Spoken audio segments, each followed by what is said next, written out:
The Black Swordsman arc, the most underrated arc in Berserk. Sure, this arc doesn't have Casca, dark fanboy origin story, or even a yaoi shower scene. But, as someone who's read this arc at least over 10 times, I find it very fun to reread. It's such a perfect introduction to the world of Berserk and its themes. There are some questionable moments when reading this arc, which is natural. As Miura has said in an interview, he hadn't decided on the direction Berserk was heading when writing it, which explains this moment of Guts fucking an apostle. But putting aside that specific moment, the Black Swordsman arc serves as a compelling introduction into the world of Berserk that can be divided into 3 sections, each presenting a different facet of the world and the themes it delves into. The Snake Barren section shows us the cruelty of Berserk's world, people torturing Puck while no one even tries to help, the old man sacrificing women and children for his safety, and the stark absence of aid when needed. To survive in this world, one has to be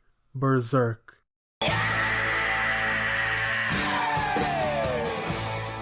This first chapter is so iconic. Not only do we get such nice ass panels from Puck, there's also the very first iconic phrase. It was much too big to be called a sword. Massive, thick, heavy, and far too rough. Indeed, it was like a heap of raw iron. Miura surely was in his yaoi phase when writing this, and I applaud him for it. The skeleton section shows us the harsh consequences of forging connections in this brutal world. Guts allowing people to be near him leads to these nice people to their tragic deaths, highlighting what forging connections with others could lead to in the world of Berserk. Last is the Count section, which delves deep into the theme of revenge and the path towards destruction it leads you to, alongside the vicious cycle it creates. Vargas wanting to avenge his family and himself despite it not being a winning battle, and it's his sole reason to keep on living, and just when he considered a different path, it was too late for him. Puck making Guts realize that the path he's on is the same as Vargas, making Guts want to kill the Count as a way to convince himself the path of revenge he's taking is different from Vargas and will not result in his death, but instead the result was him perpetuating the cycle of revenge by making Theresia hellbent on killing Guts, and it being the sole reason to keep on living. And to end the arc, Miura drew one of the most iconic Berserk pages to me, Guts crying. These 3 sections of the arc, the Snake Barren, the Skeleton, and the Count, serve as profound reflections of Guts' character and the brutal world that shaped him. They provide a layered understanding of his psyche and motivations, without fully revealing his backstory. Each segment acts as both as an exploration of his inner struggles and a warning for his future. Through these chapters, Miura expertly crafts a narrative that is as much about Guts fighting against external demons as it is about his battle with the internal ones that haunt him as well. But what truly makes this arc special for me is certain key moments with Guts that we won't get to see in later arcs. When you revisit this first arc after experiencing the entire story, these moments offer a deeper, more intimate understanding of Guts as a character, shedding light on aspects of his character and struggles that are often left in the shadows. Guts' self-harm and emotional isolation. When Guts is alone, we see Guts physically hurt himself. This is a rare and deeply unsettling glimpse into his psyche. While Guts is no stranger to putting himself in life-threatening situations, not caring if he lives or dies, this act of direct self-harm stands apart. It's not driven by external combat or survival, but by his internal anguish. This moment lays bare the weight of his trauma in a way we don't often see. We know Guts is deeply scarred by his past, but this scene paints an even sadder, more vulnerable picture of Guts.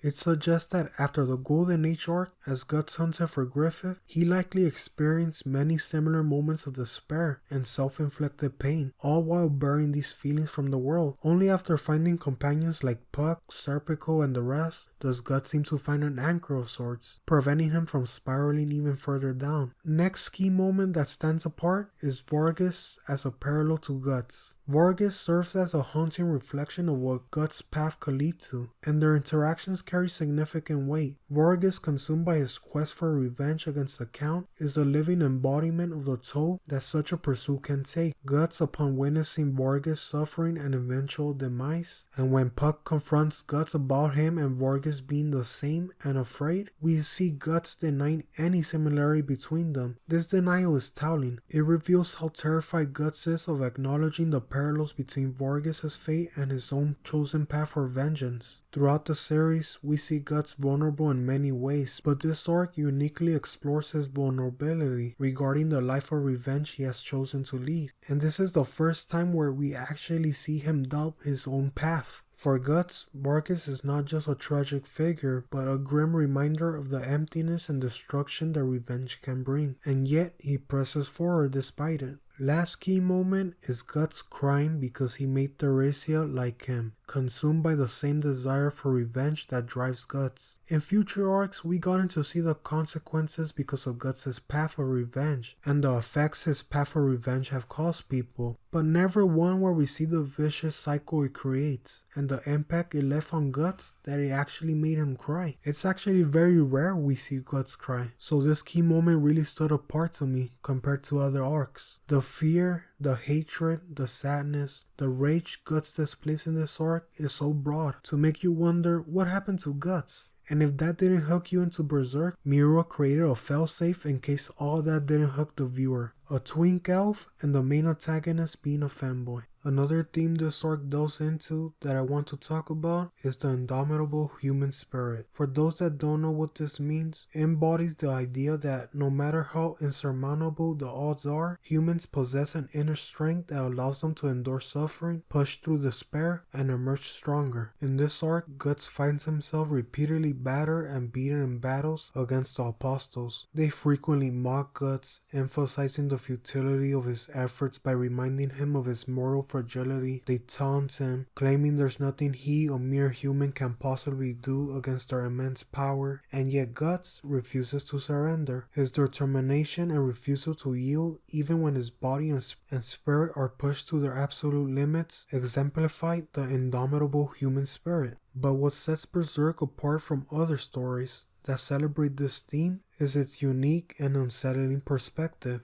In many other works, like Kamen Rider for example, the triumph of human perseverance is depicted as noble, inspiring, and a testament to humanity's capacity for good. However, Berserk subverts this notion. While Guts' perseverance is undeniable, the series portrays his relentless will as something monstrous. His ability to keep fighting even when his body is broken and his soul is burdened with unimaginable trauma, it isn't shown as something heroic, but more of a raw primal force. This dark portrayal suggests that the indomitable human spirit is not purely noble. It can also be grim, driven by rage, obsession, or an unyielding desire for vengeance. Guts' determination becomes a double-edged sword, allowing him to overcome impossible odds, but also isolating him from others and consuming his humanity. His victories, while hard-earned, often come at a tremendous cost. In Berserk, the indomitable human spirit is not a shining beacon of hope, but a reflection of humanity's ability to endure and persist, no matter how painful or monstrous the journey becomes. It challenges the readers to question whether such perseverance is truly admirable, and reveals the darker depths of what it means to be human. Now you might be thinking,